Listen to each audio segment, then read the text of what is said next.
What's up, y'all? This is Mongo, and this is gonna be my first ever AEW video because I feel like this is the first thing that's taking place on AEW since I decided to start the channel that has really been worth sitting down discussing, and it is the Cody MJF 10 Lashes segment. This segment really was carried by Cody and his body language and his facials, and it was a little over the top, but this segment was gold. This was a really good segment, and MJF, I have knocked MJF a lot and basically just said he's basically the Miz. And that's pretty much what it is. And the Miz, of course, is ripping off Chris Jericho. So it's like a circle where MJF is just ripping off the Miz, and the Miz is just ripping off Jericho. So uh, MJF also is a guy that people seem to be having fun with. He doesn't seem serious. He seems like a guy whose people are joking and laughing, and they're laughing at getting ripped on. And when I'll get to it later, but when he ran into the crowd, there were people laughing. There were people high fiving and all that kind of shit. That's not good for your top heel. But the segment in itself was still good. So let's talk about the segment. Well, the start of the segment was Cody. Obviously, because Cody is the one who's getting whipped, Cody has to actually act out the whips, and he has to, even though it didn't seem like MJF was really like tearing the hide off of him, he still got some pretty good color as far as the lashes, which I'll have on the screen, obviously. But he got some pretty good color, so he really, that contrast is something that's going to be in your mind when you think about their match upcoming. So Cody is really digging into his the DiCaprio. He's really getting into his Oscar presentation where he's dropping down on his knees and he's flopping, and he wants to fight back but he can't. And the pain is just so much. There's just too much pain for him to deal with. And yeah, it was over the top. He could have ate 4 lashes and then started acting out, but he started from lash one. After I think the second lash, maybe he started kind of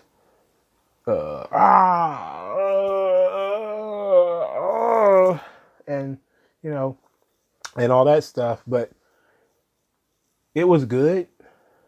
It was a little over the top, but I think that he has been in matches where he's been hit with chairs and stuff like that. He didn't act that way, so maybe he could have toned it down a bit, but I think it was really good. MJF did wonderful in this thing too. Not just because he didn't kill Cody, but also when he was screaming at Cody when Cody was on the ground, he was screaming at him to quit. He was screaming at him to give up, screaming at him to back off. Don't let don't accept take all 10 lashes. Quit. Just quit. Like, that was really powerful stuff. I would have preferred, this is me personally, that Wardlow would have done the whips. And I mean all of them. I know he did one. He maybe even did two. But I think Wardlow should have done them all. And the reason is Wardlow's a big guy. So it would have been visually more interesting. And you would have really thought that Wardlow was delivering all of these powerful strikes. Because MJF is smaller than Cody. So the free whips, if Cody was going to act the way that he was acting, it would have made sense for those whips to come from a bigger person, right? So if Wardlow was doing the whips, and MJF was still telling him to quit, was the one in his ear, because that's the MJF character. He's very talkative. He's very he a blabbermouth. That would have been dope. That would have been a great use of both characters, rather than Wardlow staying off to the side, not doing anything, and then you had all of these other people rushing down to the side to support Cody, which includes his heel wife, by the way. And then all of the other heels, like the Butcher and the Blade and all of them, showed up, and they didn't do anything. They all just stood there. Even when Dustin came down, and I like when Dustin came down too, because Dustin coming down, and I kind of figured this when they did the short promo before the segment, that Dustin was going to try to take the whips for Cody. And I liked that because it makes sense. As an older brother myself, that would probably have been the first thing I would have thought. That Cody would have taken 4 or 5. He would probably start breaking down, and then Dustin would have come in and tried to take the rest of them. And then obviously you have to shut that down. You can't say, well, no, you can't do that. For starters, I mean, some people I've heard criticisms that it was only 10, that it wasn't that bad because it was 10. Maybe if it was 20, you could say, oh my God, that was too much. There were some people who were saying, like, even with the 10 lashes, it was uncomfortable.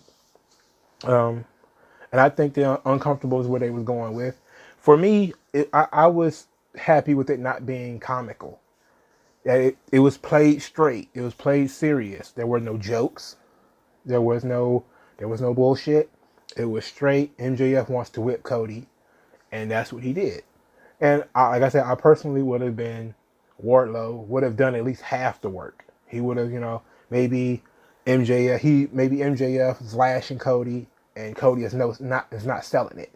He's holding the top rope or something like that, and he's just gritting his teeth because it hurts, obviously, but it's not that big of a deal. And Cody can't, MJF can't break him. So then MJF sneaks and hands Wardlow the belt, and without Cody seeing it, it's Wardlow whipping him. And now, because they obviously would have talked about this beforehand, but whip 6 would have been stronger than whip 5, 4, 3, 2, and 1 because there's a bigger guy giving the whips. And now Cody is like, and now all of these other people start coming down. Now you got Goldust coming down, and Dustin coming down, and the Elite coming out because it's unfair. Now MJF is cheating, and that would have made a lot more sense to me. That would have made it better to me. But I still liked the segment. I loved it, as a matter of fact. I thought it was some of the best stuff AEW has ever done. Usually their best stuff involves Cody. Cody has really, he's always been a guy that I thought highly of. I thought that he got over everything that he did in WWE. I thought that he was also good at cutting promos. I don't think I saw him being this good. But he has really proven to me that he is a main event, top level guy. And he's unselfish because he puts himself in these situations where, well, I'm guessing he's going to try to maneuver his way out of this whole I'm not getting a title shot thing. He's going to find some way to rig his way out of that. But he took himself out of the title picture and put himself almost solely in personal feuds. And that makes his character more interesting because now he's purely involved one-on-one, usually with another character. And the other character, can have mobs and things like that. But Cody makes his feuds personal, which usually draw more money and are more interesting than the title feuds anyway. Because the title feuds is just, I want to be the champion. I want to be the top guy. But the Cody feud the personal feud has to be about something personal. It has to be about, pride, integrity, honor, friendship, these types of things. These transhuman